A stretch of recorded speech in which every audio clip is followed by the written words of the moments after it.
What happens when the US hits its debt ceiling? Congress has authorized trillions of dollars in spending over the last decade, causing the United States debt to nearly triple since 2009.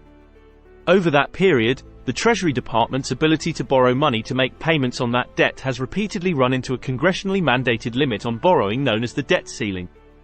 Efforts to raise or abolish the ceiling have become a topic of heated debate among policymakers. Some lawmakers who decry government debt have used negotiations on altering the limit to try to force spending cuts. The congressional brinkmanship over the issue has increasingly led to disruption, including government shutdowns, and the specter of default that has threatened to push the economy into crisis.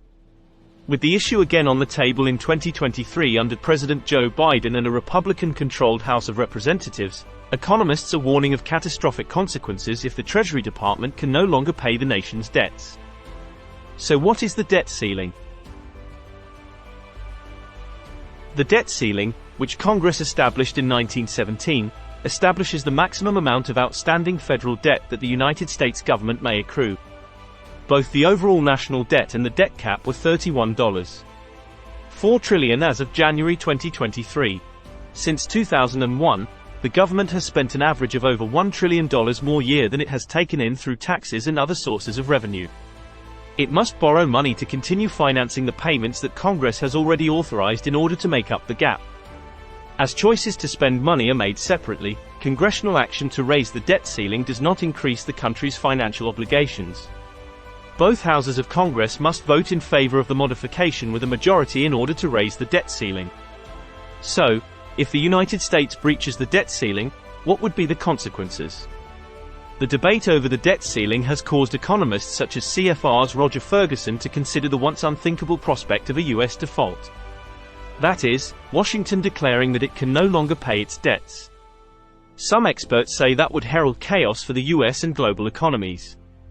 Even short of default, hitting the debt ceiling would hamstring the government's ability to finance its operations, including providing for the national defense or funding entitlements such as Medicare or Social Security.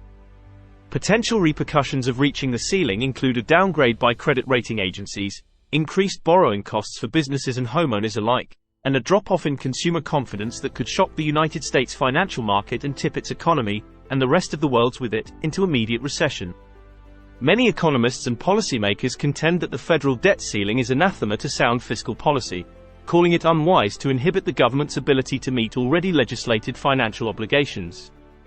In 2013, 97% of U.S. economic experts convened by the University of Chicago agreed that the U.S. mechanism for raising the debt ceiling can lead to worse fiscal outcomes. As of now, though, it appears an agreement has been reached and the vote will go through to lift the ceiling, so it appears there won't be much to worry about, but there's always the possibility that politics gets in the way of sound lawmaking. That's all for today's video. Thanks for watching. If you enjoyed it, please leave a like and subscribe to the channel if you'd like more content like this. Till next time, cheers.